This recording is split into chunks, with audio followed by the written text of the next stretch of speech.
guys, welcome back to the continuance of chapter number 4, which we still on the same chapter on this week, because last week we only mentioned about how can you guys use the grammar and understand what is phrasal verb. But today we're going to not declare but explain more about the reading part at the end of this chapter นะคะ so สำหรับวันนี้เนาะเราก็จะมานะคะเรียนรู้เกี่ยวกับการทำพาร์ทอ่านนะคะในฝั่งด้านหลังของหนังสือเล่มนี้นั่นเองนะคะไม่ใช่หนังสือของบทนี้นั่นเองนะคะซึ่งถ้าพวกเธอไปดูนะศัพท์ใหม่ค่อนข้างเยอะค่ะแล้วก็ค่อนข้างที่จะแปลยากกันเลยทีเดียวค่ะดังนั้นแล้ววันนี้นะคะในคาบนี้อยากให้ทุกคน take note ค่ะ so you guys bring out your notebook and then jot down the vocabularies both in Thai and in English นะคะให้จดคำศัพท์นะคะและมีคำแปลในภาษาไทยด้วยโอเคไหมคะ which in Thai language I will explain so you guys can can hear it so you can write it down so let's begin with the vocabulary นะคะมาเริ่มที่คำศัพท์กันเลยค่ะ so this one on chapter number 4 you can follow up maybe on page 20 something but let's start with the first one the first one here as you can see on the first picture what is this one is a ship right but at the second one this is a ship as well but this one is the broken one so the second one we have the formal word to call which we call the shipwreck no word for the word okay for the word sound we don't pronounce the word sound it's going to be shipwreck just only R sound so this one means in Thaiซากเรือค่ะซากปรักหักพังของเรือนั่นเองค่ะเราจะเรียกว่า shipwreck นั่นเองนะคะหรือการที่เรือล่มนั่นเองค่ะเรือล่มค่ะ so the first one shipwreck ship หมายถึงอะไรคะเรือเฉยๆใช่ไหมคะ the wreck ตัวนี้หมายถึงพังทลายนะคะซากนั่นเอง shipwreck เลยรวมกันกลายเป็นซากของเรือนั่นเองค่ะหรือว่าการที่มีเรือล่มนั่นเองนะคะเรือล่มนั่นเองโอเค so next one repeat after me a bit current I think you guys maybe have heard of this word or what happened to my pen this one the currently but this one have the different different meaning completely different meaning this one is adverb that means ทุกวันนี้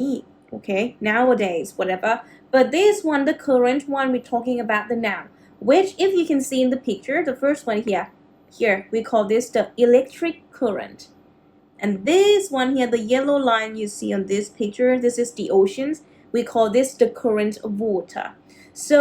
the current can both be mean for the adverb currently it means ทุกวันนี้ nowadays but for the noun it can be means กระแส okay กระแส so in this picture it is electric current or กระแสไฟฟ้า while this one is กระแสน้ำ okay the current can be mean like this can be meant like this so next vocabulary I think this one you guys may know this one from learning biology so repeat after me dehydration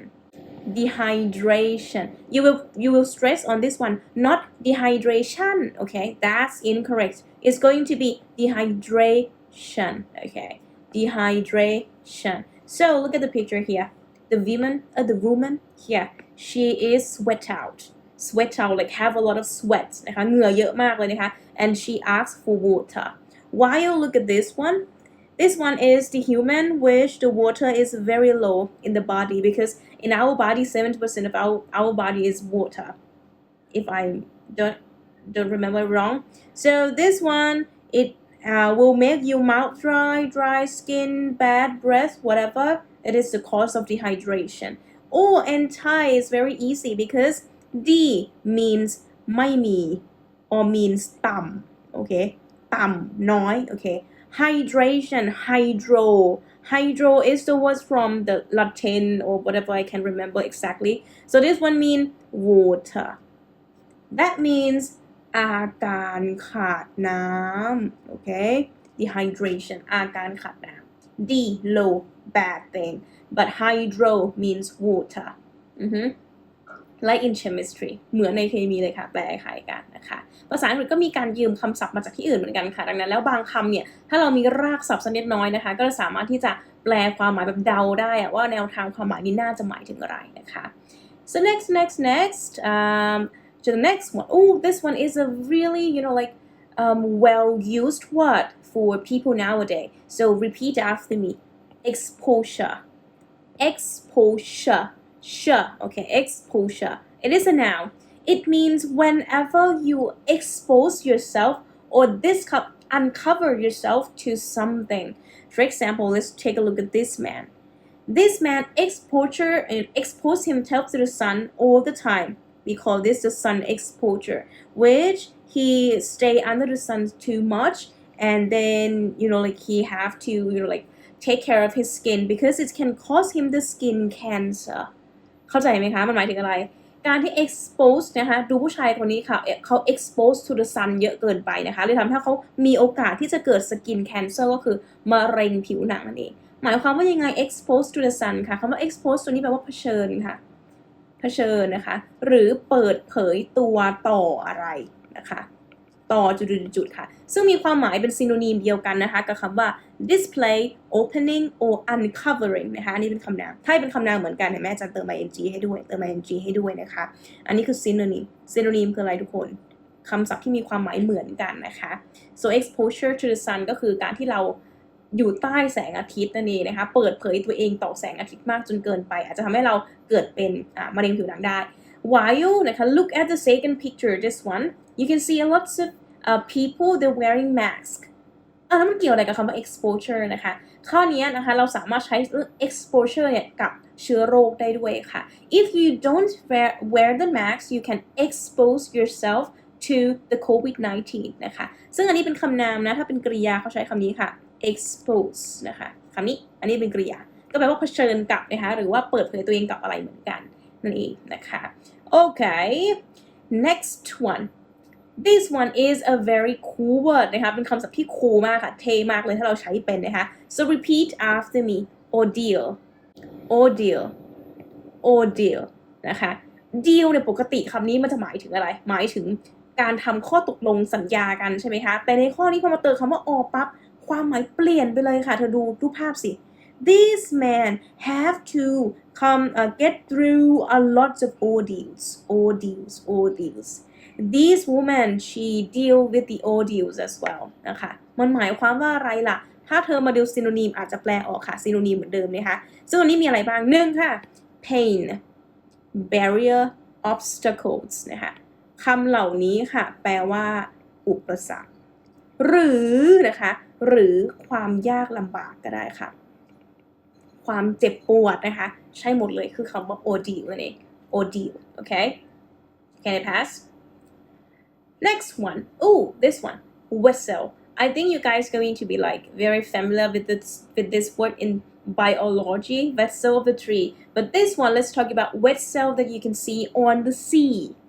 sea okay repeat after me vessel good it means a large boat or a ship like this one a very large boat we call that the vessel as well มันก็คือเรือขนาดใหญ่นั่นเองค่ะ okay next one in this chapter they're talking about kind of substance so I just pick them up and show you some more examples of them นะคะมันพูดถึงคำว่า metal ค่ะข้อนี้ metal หรือ metal นะคะแล้วแต่สำเนียงเราจะออกอันนี้แปลว่าอะไรคะเหล็กนั่นเองค่ะ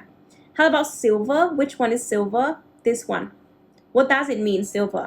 เงิน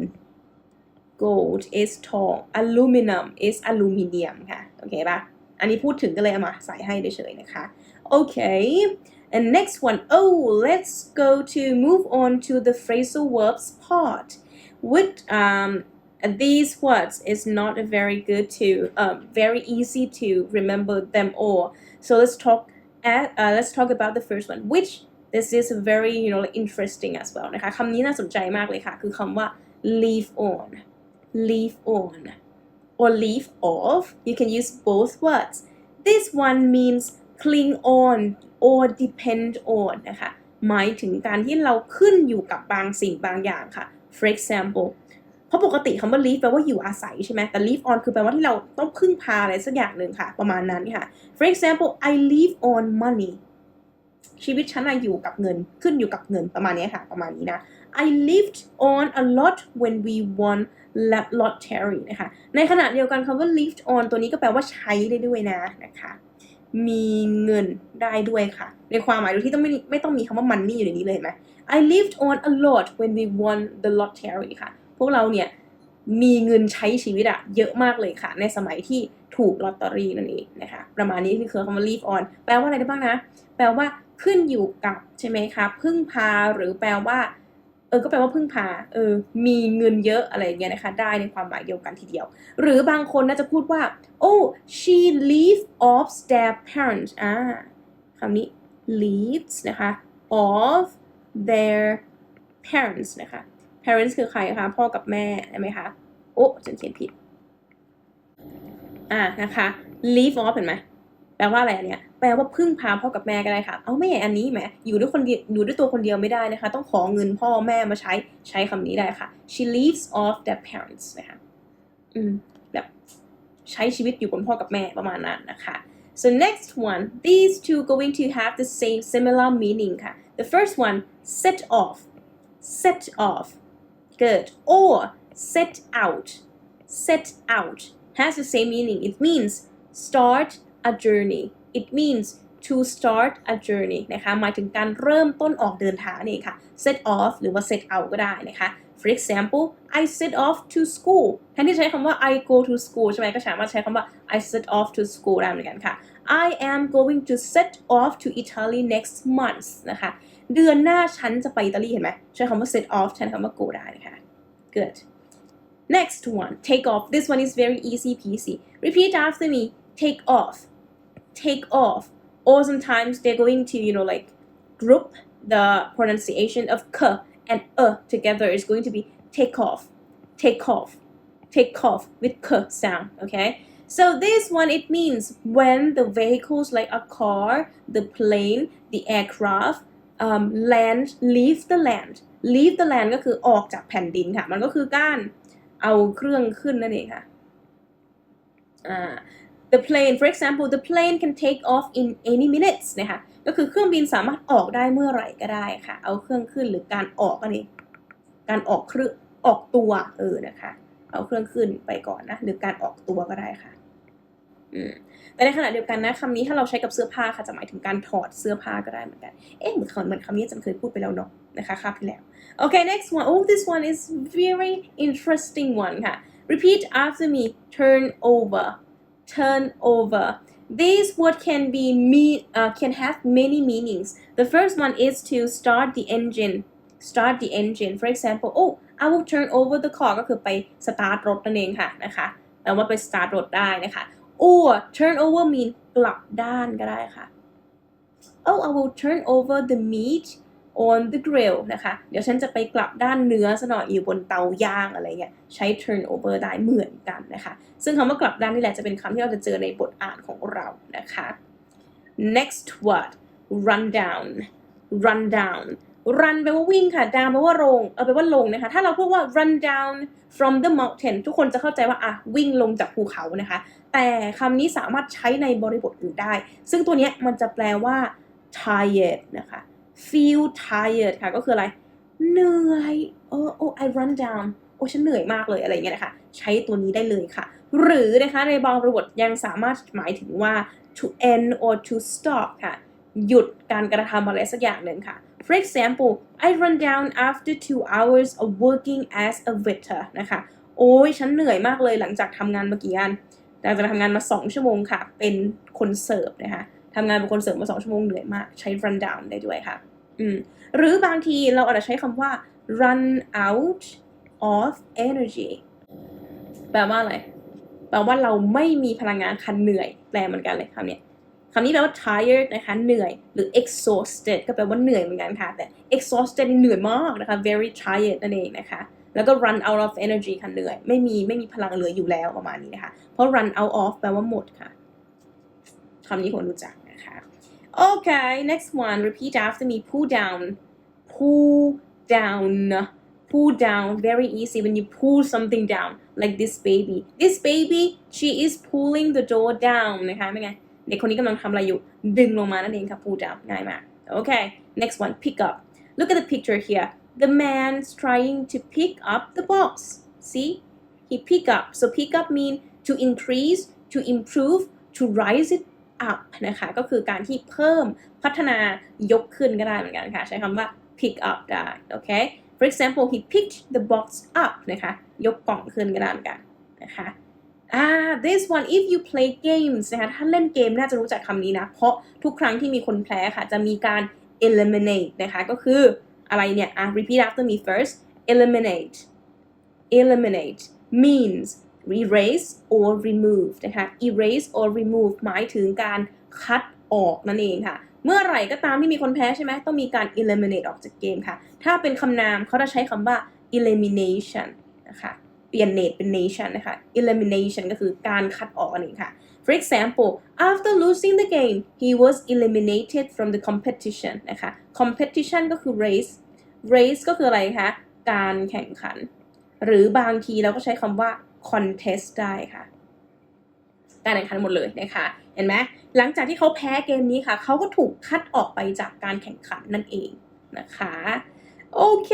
นะคะคิดว่าพวกเราน่าจะรู้จักคำนี้นะคำว่า drift นะคะ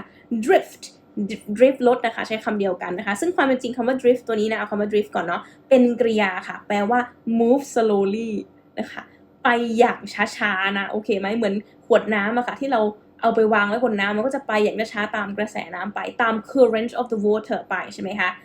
อันนี้คือ drift แปลว่าไปอย่างช้าๆนะคะในขณะที่ adrift อาจารย์เอาคำว่าอะมาเติมด้านหน้าอันนี้ไม่ใช่กริยานะอันนี้เขาจะเป็น adverb ค่ะหรือว่า adjective เป็นแบบภาพนี้ค่ะเขาเรียกว่า adrift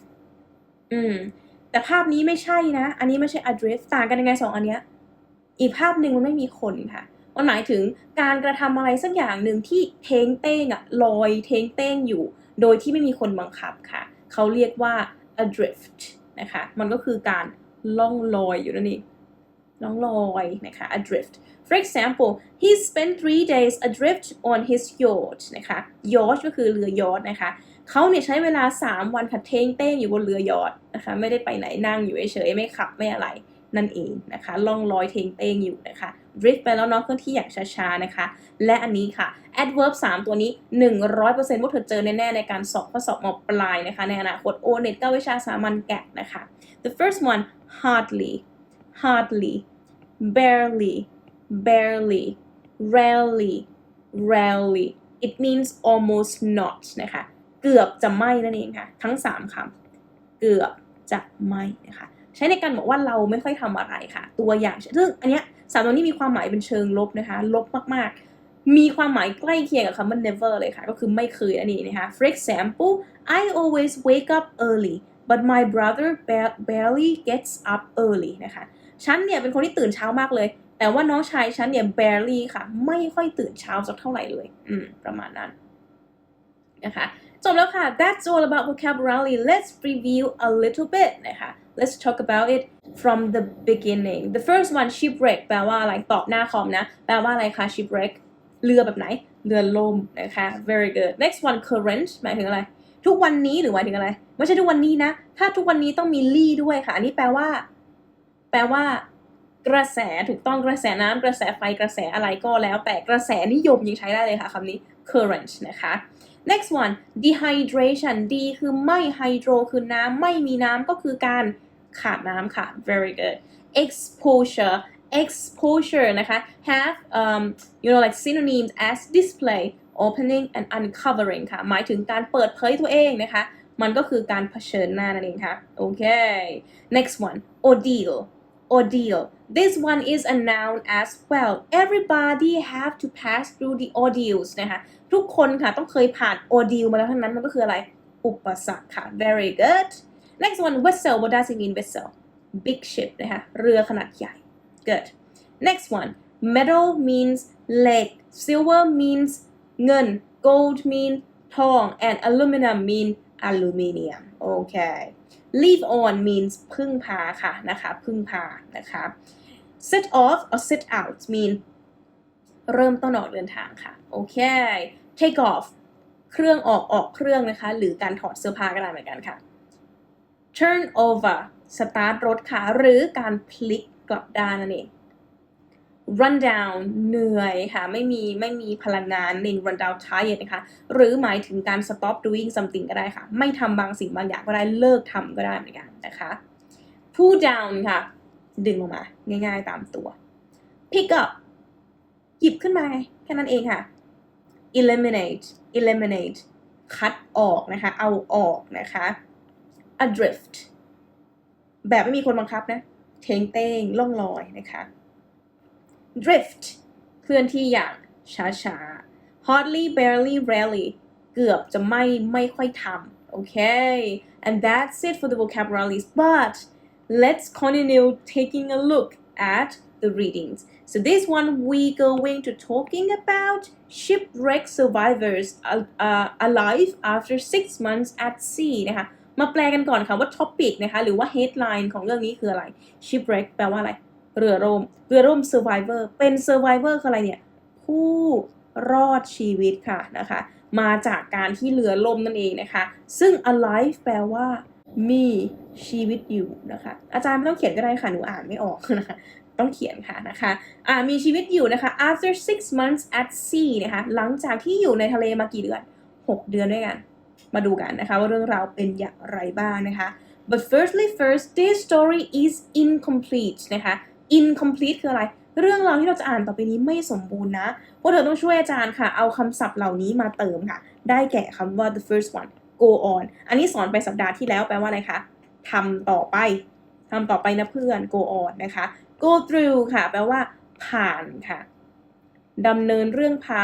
านเรื่องยากลำบากอะไรเงี้ยใช้ go through นะคะ pick up พูดเมื่อกี้ไม่พูดอีกแปลว่าอะไรยกขึ้น pull down ค่ะเอาลงมา send up ค่ะส่งขึ้นไป set off ค่ะออกเดินทาง take off ถอดเสื้อออกนะคะหรือว่าเริ่มอะไรนะยานพาหนะเอาออกturn over พลิกคว่ำนะคะเรามาลองดูค่ะshipwreck survivors alive after 6 months at sea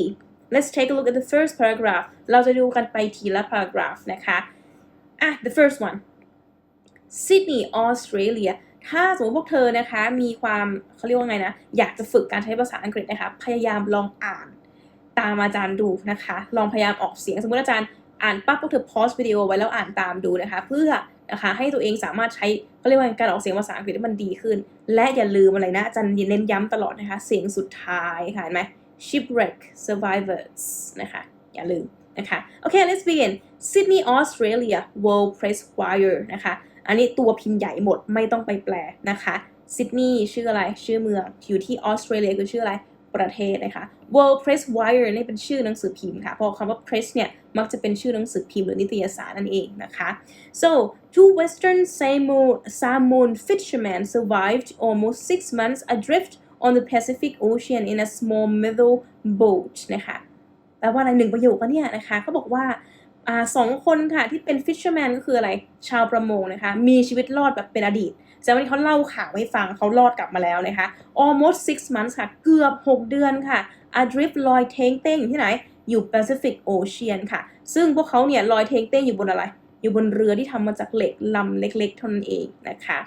basically คำนี้เวลาเขียน basically เวลาอ่าน basically นะคะ basically they lived on the rainwater นะคะซึ่งเขาเนี่ยนะคะอาศัยอยู่นะคะเนี่ยไหมพึ่งพาอาศัย rainwater ก็คือน้ำฝนค่ะ that they collected นะคะเห็นไหมอันนี้คืออยู่อาศัยแบบไม่ได้อยู่บนมันนะแต่หมายความว่าพึ่งพาน้ำฝนค่ะในการมีชีวิตรอดนะคะซึ่งพวกเขาเนี่ยพยายามเก็บหอมรอมริบจากการที่ฝนตกนั่นเองนะคะ some small fish that they caught and also some birds they landed on the vessel นะคะแล้วเขาก็เลยบอกว่านะคะเนี่ยเขาสามารถอยู่ได้โดยการใช้น้ำฝนนั้นหนึ่งนะคะและยังมีปลาเล็กๆอีกที่พวกเขาสามารถจับได้นะคะแล้วก็ยังมีนกอีกค่ะที่มันลงมาจอดอยู่บนเรือของพวกเขานั่นเองนะคะ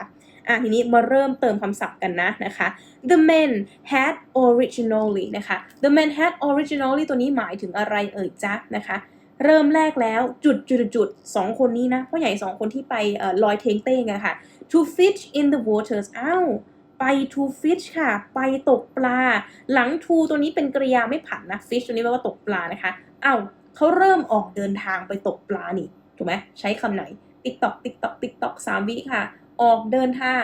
very good set off นะคะอันนี้เหตุการณ์ในอดีตนะเธอดังนั้นเธอใช้เบอร์พวกที่2แต่บังเอิญโชคดีค่ะคำว่า set ของเธอเนี่ยช่องที่1ช่องที่2ใช้ตัวเดียวกันนะคะจะใช้คำว่า set out ก็ได้ค่ะไม่ serious set off or set out to fish in the waters of their native island of Samoa นะคะ Samoa สักอย่างนะคะเขาบอกว่าเขาไปตกน้ำค่ะ water ก็คือเป็นน่านน้ำนะคะของ native island เป็นเหมือนกับ island ก็คือเกาะคำนี้อย่าไปอ่าน Eastland นะ Iceland ก็ไม่ได้ไม่ใส่เสียง s ด้วยนะคะ island เลย island เฉยๆเลยนะคะอันนี้คือไปอยู่ในหมู่เกาะของชาวพื้นเมืองนั่นเองค่ะชื่อซามัวอาจารย์ขออ่านว่าซามัวแล้วกันนะคะ a huge load of fish a huge ตัวนี้นะคะแปลว่า very big นะคะ big นี่ว่าใหญ่แล้วนะคะ huge ใหญ่กว่าอีกนะคะใหญ่กว่า big คือคำว่า large อาจารย์เขียนให้ดู